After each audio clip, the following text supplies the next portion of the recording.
অস্থির মন শান্ত করতে হলে প্রকৃতির মাঝে চলে আসুন। লাভ গ্রিন পুরুলিয়া। চাকরি বা টাকা পয়সা মানুষের চাহিদা পূরণ করে এবং ভ্রমণ মানুষের আত্মাকে পূর্ণ করে।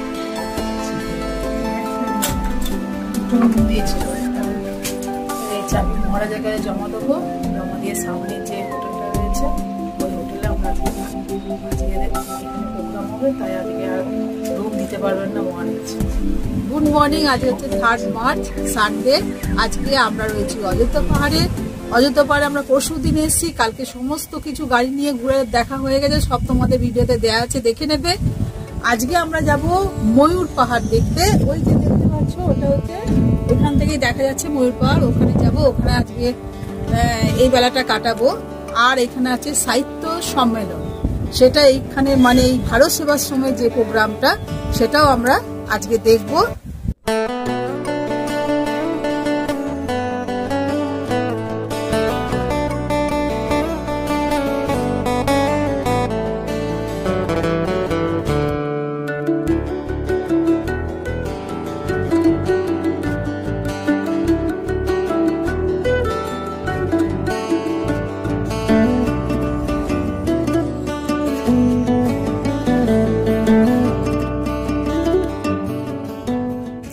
বাঁদিকে ভারত সেবাশ্রম সেরে 2 পা হেঁটে সামনে সারজাম। এখানে আমরা এখন আজকের দিনটা থাকবো, কালকে আবার বাড়ি ব্যাক করছি। আমরা হোমস্টেতে চলে এসেছি। হোমস্টে রুমটা তোমরা দেখে নাও। সুন্দর ছিমছাম 2টো বেড রয়েছে পাশাপাশি, খুব সুন্দর পরিষ্কার। আর এই হোমস্টেটাও কিন্তু বেশি দিনকার নয়, দেখে মনে হলো খুবই রিসেন্ট করা, তাই আমাদের এখানে থাকতে খুব ভালো লেগেছিল। এখন আমরা বেরিয়ে পড়েছি। হিলটপের কাছেই 2 কিলোমিটার দূরেই রয়েছে ময়ূর পাহাড়। সেখানেই আজকে আমরা হাঁটি হাঁটি পা পা করে যাব। মর্নিং ওয়াকও হবে, যাওয়া হবে। যেতে যেতে রাস্তায় আমরা ব্রেড পকোড়া, চপ, বড় বড় রাজকচুরি এই সমস্ত আজকে ব্রেকফাস্ট করলাম। এখানে যাবার পথে এরকম ছোট ছোট খাবারের দোকান কিন্তু সবাই পেয়ে যাবে। এই লুচিগুলোর দাম মাত্র 15 টাকা করে।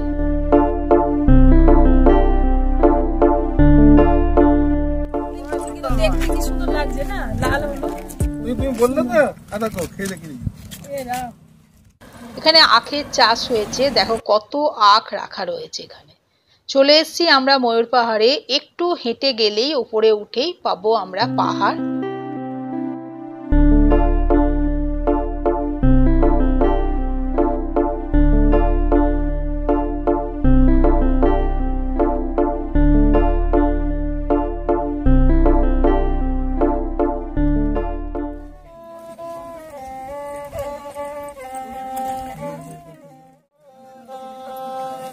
এই ময়ূর পাহাড়ে ওয়াচ টাওয়ার থেকে চারিদিকে প্যানোরামিক ভিউ এক্সপিরিয়েন্স করব আমরা এখানে। গোটা অযোধ্যা পাহাড়ের চারিদিকে এই ওয়াচ টাওয়ার থেকে দেখতে পাওয়া যায়। এই নিচ থেকে 122টা সিঁড়ি উঠে আসলাম আমরা। এই পুরোটাই হলো ছোটনাগপুর মালভূমি, ছোটনাগপুর প্ল্যাটু।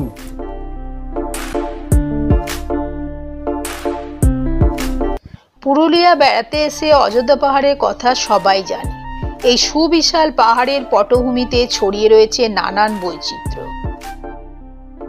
ঝর্ণা, নদী এবং নানান ভিউ পয়েন্ট, বনসম্পদ, প্রকৃতির শোভা, জলাধার, আরো কত কি। পুরুলিয়া এমন একটা জায়গা যেখানে আপনি গ্রীষ্ম বাদ দিয়ে সব ঋতুতেই যেতে পারেন। যেমন বর্ষায় তরতাজা সবুজ অরণ্য, সেই সময় উপচে পড়া ঝর্ণা দেখতে পাবেন।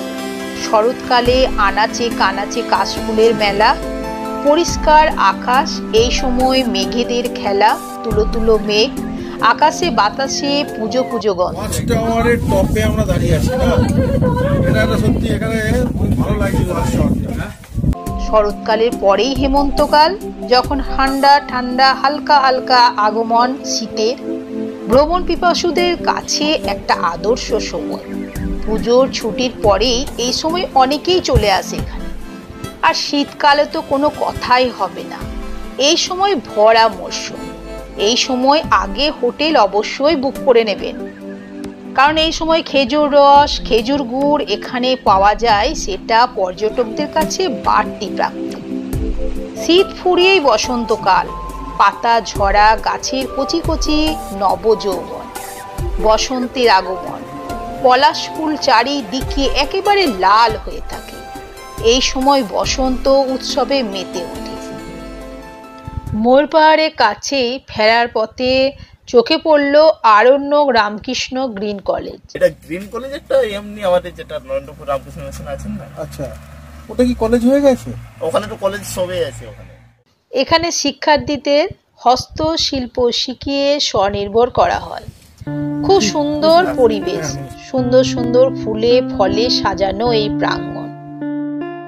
এখানে গেস্ট লাঞ্চ সহযোগে কবি সম্মেলন উপভোগ করব। এখন কবি ও সাহিত্যিকদের সংবর্ধনা দেয়া হলো এখানে।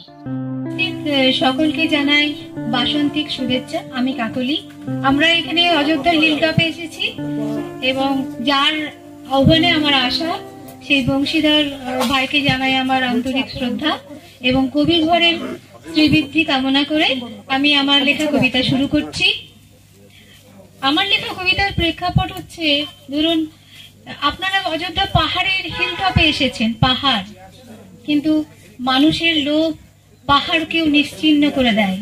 চোখের সামনে পাহাড় ছোট হতে হতে সমভূমিতে পরিণত হয়, একই রকম ভাবে কোপ পড়ে গাছেও। কাজেই তারই প্রেক্ষাপটে আমার লেখা কবিতা পলাশের জ্বর হলে।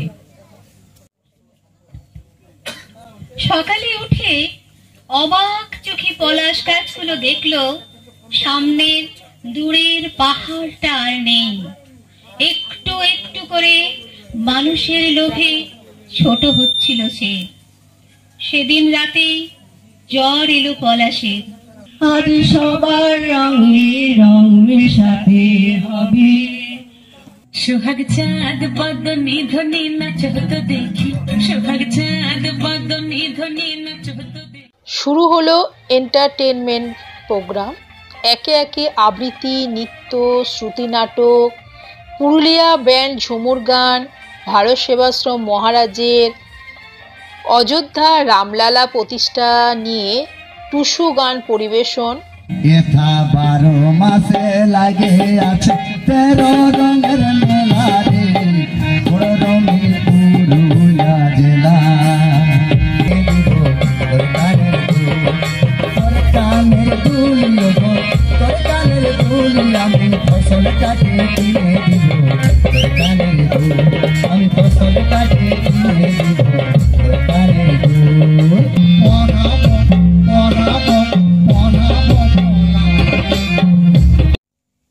আমাদের শ্রীরাম জন্মভূমি অযোধ্যা, এই এক অযোধ্যা আর শ্রীরাম জন্মভূমি অযোধ্যা, সেখানে যে শ্রীরাম মন্দিরের রামলালার প্রাণ প্রতিষ্ঠা হলো, সেই উপলক্ষে সারা ভারতবর্ষ জুড়ে যে একটা ভাবাবেগ সৃষ্টি হয়েছিল, সেই ভাবাবেগেরই একটা প্রদর্শনী আমি টুসু সঙ্গীতের মধ্য দিয়ে রচনা করে সেটাকে আমি একটু আপনাদের সামনে তুলে ধরার চেষ্টা করছি।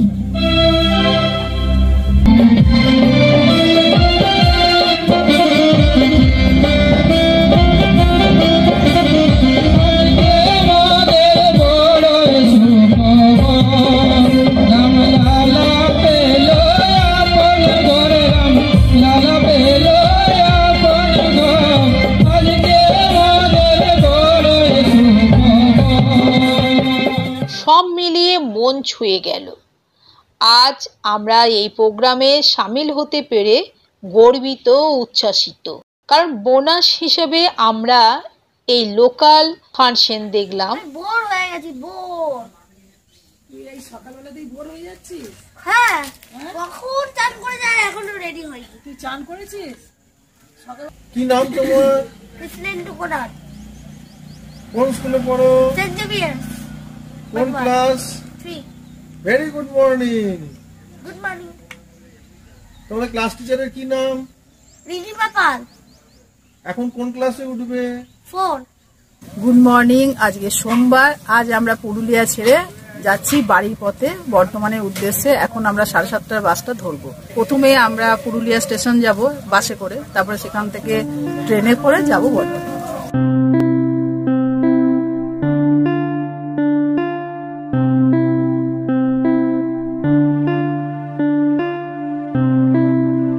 আগে এসে দেখেছি এখানকার মানুষের কষ্টের জীবনযাপন। এবারে এই ধারণা বদলে গেল। এদের জীবনযাপনের মান অনেক বেশি উন্নতি হয়েছে, যা আমাদের কল্পনার অতীত। এদের পোশাক, খাওয়া দাওয়া, ওঠা বসা, থাকা সমস্ত কিছু মডার্ন এবং কমফোর্টেবল রয়েছে। আমাদের মতো ফ্রেন্সি ড্রেস পরছে। প্রতিটা মানুষেরই প্রায় বাইক চড়ে ঘুরছে, আবার বাইক করেই ব্যবসা করছে। ঘরের ছেলেরা সবাই প্রায় 4 চাকা কিনে রেখেছে, তারা আবার এই গাড়িতেই সাইড সিনে নিয়ে যাচ্ছে।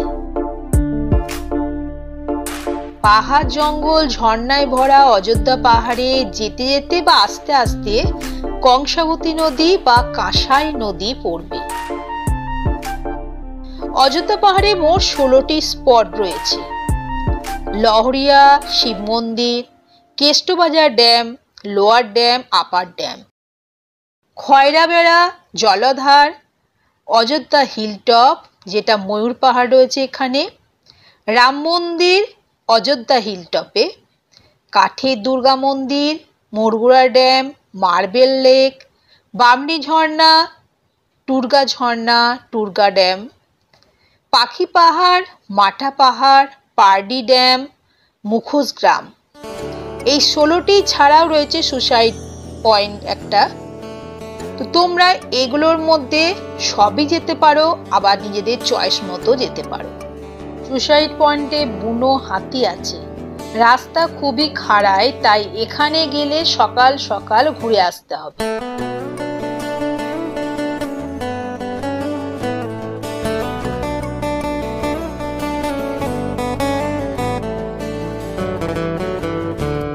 আমরা ফিরছি এক সবুজ তরতাজা স্মৃতি নিয়ে, যার রেশ অনেক দিন পর্যন্ত থাকবে।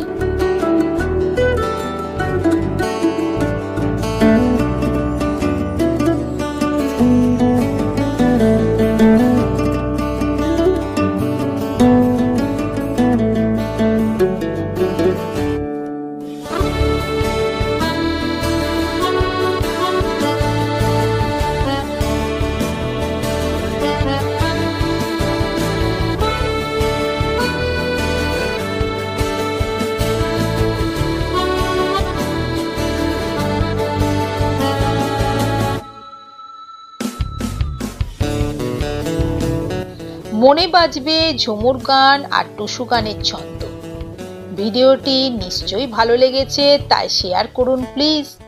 ভিডিওটি সম্পূর্ণ দেখার জন্য ধন্যবাদ। অনেক অনেক ভালোবাসা। বাই।